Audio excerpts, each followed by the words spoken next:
Genuinely, every day I wake up to something like to an email or a phone call, and I pinch myself every day. I mean, a couple of months ago, I was on Tarrantse. I don't know if you know, that's an island just off Luscantire Beach in Harris, making mince and tatties for two of the hobbits from Lord of the Rings, Frodo and, so what were they called? Billy Boyd and Dominic Monaghan from Lord of the Rings. I've made cocktails in Kirsty Allsop's living room. Just every day something happens.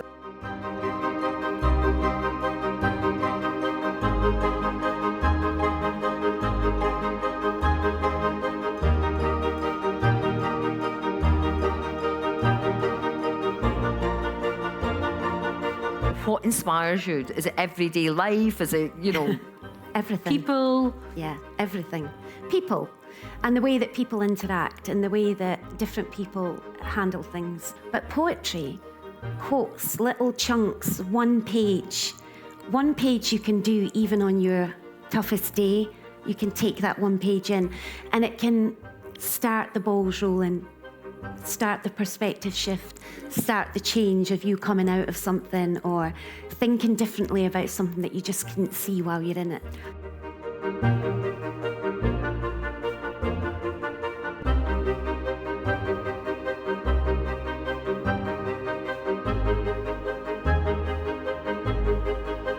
I thought we'd start by talking about that. Why did you decide to write a manifesto rather than a memoir about having coffee with John Malkovich? Oh dear, now it sounds really dry, a manifesto. No.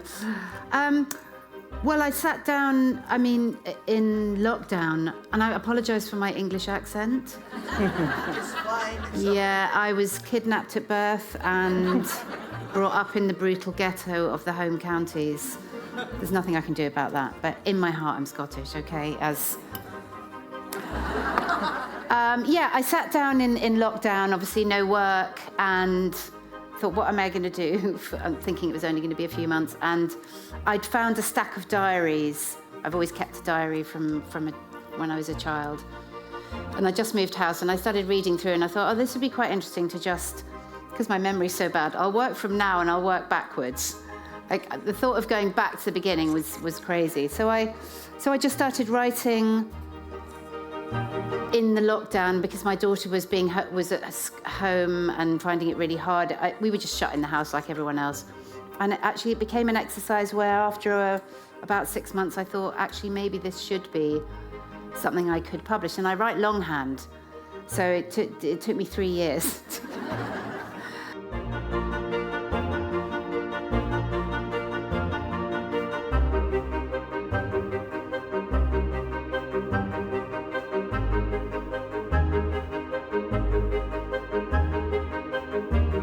The genesis of this book is somewhat interesting. Well, I think it's somewhat interesting. I did a TED talk about, I think it was 6 years ago now, and a couple of years ago, one of the editors at HarperCollins saw my TED talk and got in touch and said, "Do you think you could turn your...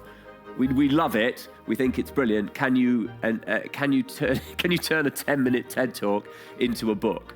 And I said, yes, that'll be fine. And it was fine because, this book is really just all the things I'm thinking all the time anyway.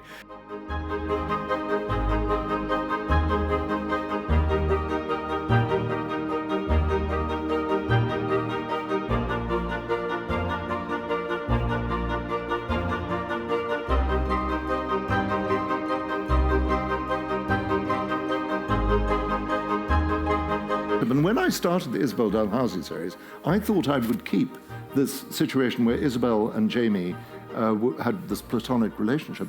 But I came under pressure to change that, and I was interviewed by a journalist from London who said to me, "You should let Isabel have an affair with that young man." And I was shocked, Bill, and I said, "These books are set in Edinburgh, and